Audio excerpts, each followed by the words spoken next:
माता पिता अपने बच्चों को बेटा, बेटी, बहू कैसे किस प्रकार अपने बच्चों को अपनी संपत्ति से बेदखल किया जा सकता है? इसका ए टू जेड प्रोसेस क्या है? क्या है माता पिता के अधिकार? किस प्रकार से बच्चों को बेदखल किया जा सकता है? इसकी पूरी प्रक्रिया को समझने से पहले यदि मेरे चैनल पे नए आए हैं तो चैनल को सब्सक्राइब करें। यदि यह वीडियो आपको अच्छी लगे तो वीडियो को लाइक ज़रूर करिए। यदि वीडियो आपको अच्छी ना लगे तो वीडियो को डिसलाइक भी कर सकते हैं। तो चलिए दोस्तों शुरू करते हैं। क्या नियम कानून है? इसके लिए क्या नया कानून आया है? तो चलिए जानते हैं सभी कुछ। सबसे पहले जान लेते हैं कि इसकी हेडलाइन क्या है। बेटा, बेटी, बहू को संपत्ति से बेदखल करने का ए टू जेड प्रोसेस। माता पिता को ठुकराया तो अब बच्चों को पड़ेगा महंगा। माता पिता को सताने वाले जाएंगे जेल। पिता अपने पुत्र को घर संपत्ति से बेदखल कब कर सकता है? किस संपत्ति से बच्चों को बेदखल नहीं किया जा सकता है? ये सारा कुछ आपको हेडलाइन में दिया गया है। अब समझते हैं कि माता पिता अपने बच्चों को संपत्ति दे देते हैं इस विश्वास के आस पे कि ये हमारी केयर करेगा, देखभाल करेगा, हमारी सुरक्षा करेगा। इस एवज में अपने बच्चों को दान भी दे देता है, अपनी पूरी संपत्ति उनको दे दी जाती है। लेकिन कुछ नालायक बच्चे, बच्ची, बेटी, बहू उनके साथ गलत व्यवहार करते हैं, उनकी मदद नहीं करते, उनकी मेडिकल सुरक्षा नहीं करते। तो वहाँ समस्या आती है। माता पिता परेशान होते हैं कि किस प्रकार से इसका प्रयोजन किया जाए जिससे हमें अपना हक कर मिल सके। तो इसको आज समझते हैं। क्या आपके अधिकार हैं? क्या नए नियम लागू हुए हैं? Senior citizenship act, senior citizen act 2007, यह एक्ट बनाया गया था। इस एक्ट में क्या प्रावधान दिए गए हैं उसको समझना है। सीनियर सिटीजन एक्ट, जिसको हिंदी में वरिष्ठ नागरिक अधिनियम 2007, यह एक्ट में साफ स्पष्ट शब्दों में प्रावधान दिया गया है कि वह व्यक्ति 60 साल की उम्र पार कर चुका हो तभी यह एक्ट लागू होगा उन व्यक्तियों को। अब समझते हैं कि इनमें क्या क्या प्रावधान दिया गया है माता पिता के प्रति। उन वृद्ध बूढ़े माता पिता की, उनको सर्वप्रथम जिन व्यक्तियों को जमीन माता पिता ने दे दी है तो उनके लिए कि अपने माता पिता को सबसे पहले सुरक्षा, उनको किसी प्रकार का कोई कष्ट नहीं होना चाहिए।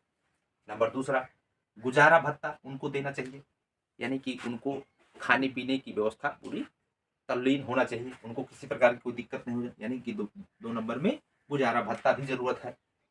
नंबर तीसरा, बीमारी होने पर उनका इलाज, मेडिकल सुविधा, मेडिकल की उनको रिक्वायर होगी तो वो आपको लेके जाना पड़ेगा। आर्थिक मदद, आर्थिक सहायता, यानी कि उन्हें किसी प्रकार की कोई आवश्यकता है, कोई सामग्री की आवश्यकता है, कपड़े किसी प्रकार का, तो वो अपनी सहायता के लिए आपसे मदद ले सकते हैं।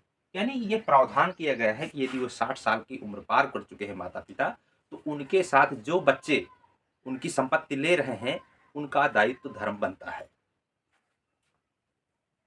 यदि ऐसा नहीं करते तो उनके प्रति उनकी शिकायत की जा सकती है। उन बच्चों के खिलाफ उस संपत्ति से बेदखल किया जा सकता है और जेल भी जा सकते हैं। साथ ही साथ उनको जुर्माना भी लग सकता है। अब समझते हैं कि संपत्ति कितने प्रकार की होती है। चल संपत्ति और अचल संपत्ति। चल संपत्ति कौन सी? जैसे पैसे, गहने, गाड़ी घोड़ा, ये चल संपत्ति होती है।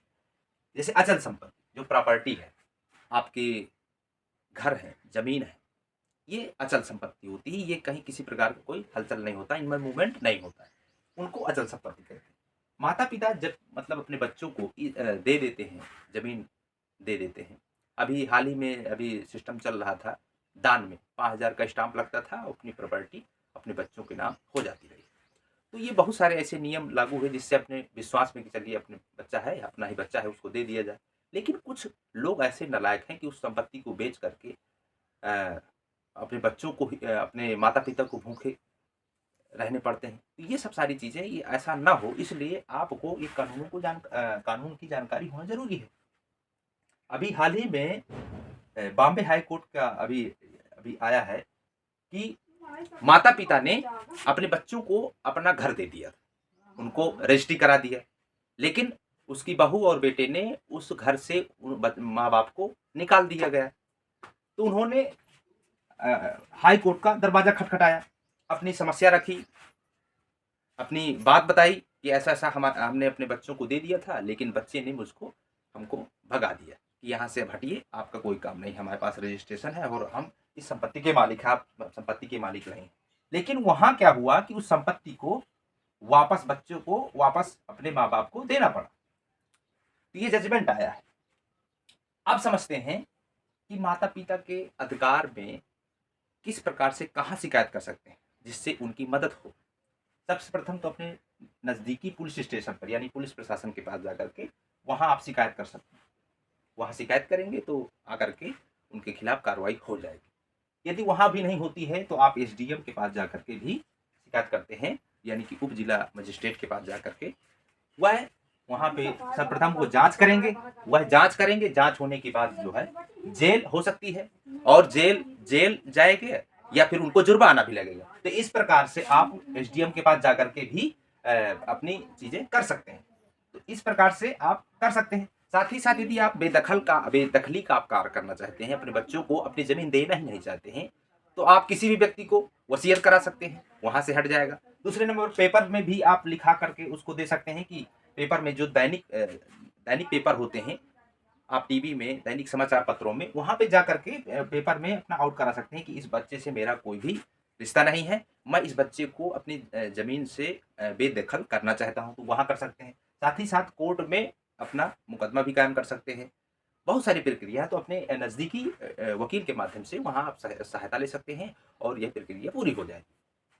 अब समझते हैं किस संपत्ति को अपने माँ बाप अपने बच्चों को बेदखल नहीं कर सकता। तो वह संपत्ति जो पैतृक संपत्ति है, क्योंकि जन्म से उस संपत्ति का वो मालिक हो जाता है। तो वह पैतृक संपत्ति में यानी कि माँ बाप की जो संपत्ति है वो उनके पुरखों की संपत्ति नहीं होनी चाहिए। यदि उनके पुरखों की संपत्ति है तो जैसे ही बच्चों का जन्म हुआ है तो वो उसका हक अधिकार है, उसमें आप उसके अधिकारों का हनन नहीं कर सकते।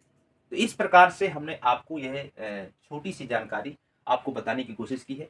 चूंकि यह आए दिन ये समस्याएं हो रही हैं, अपने माँ बाप की आर्थिक व्यवस्था या उनकी सुरक्षा की दृष्टि से देखा जाए तो बहुत सारी समस्याएं हो रही हैं।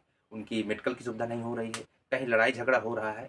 तो ये सब सारी चीज़ें हैं, तो उनको ये कानून के विषय में आपको जानना ज़रूरी है, जिससे उनको डरा सकें, धमका सकें और अपने अधिकारों की सुरक्षा कर सकें। तो चलिए अगले वीडियो में मिलते हैं। जय हिंद, जय भारत।